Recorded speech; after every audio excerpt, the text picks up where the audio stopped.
Governor రాష్ట్రపతి అధికారాలపై supreme court కీలక తీర్పు వెలువరించింది.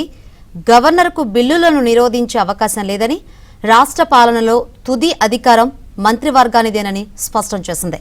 ఒక రాష్ట్రంలో 2 ఎగ్జిక్యూటివ్ పవర్స్ ఉండవని, ప్రభుత్వం ఒక్కటే ప్రధాన నిర్ణయాధికారి అని తెలిపింది. గవర్నర్ బిల్లును పంపితేనే రాష్ట్రపతి చర్యలు తీసుకుంటారని సుప్రీంకోర్టు స్పష్టం చేసింది.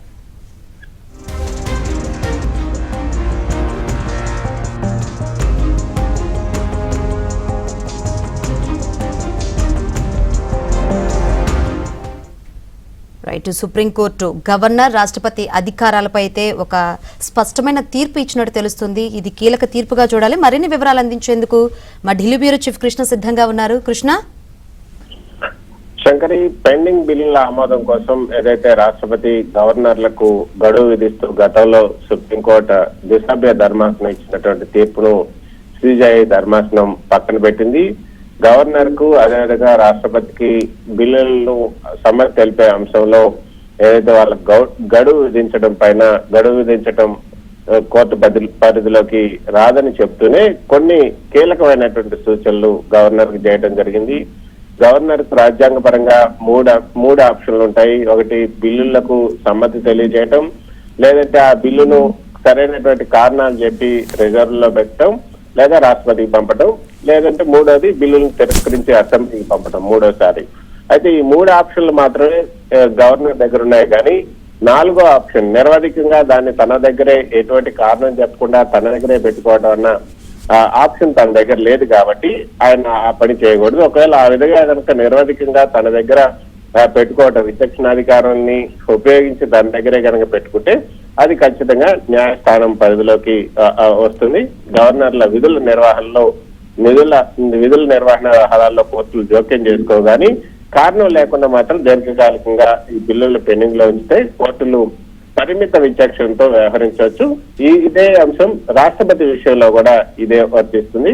కాబట్టి నిరవధిక ఆలస్యం కొనసాగుతున్న సందర్భాల్లో అది ఖచ్చితంగా న్యాయ సమీక్ష పరిధిలోకి వస్తుంది అనేది ఈ రోజు సుప్రీంకోర్టు ఇచ్చినటువంటి తీర్పులోని ప్రధానమైనటువంటి అంశం.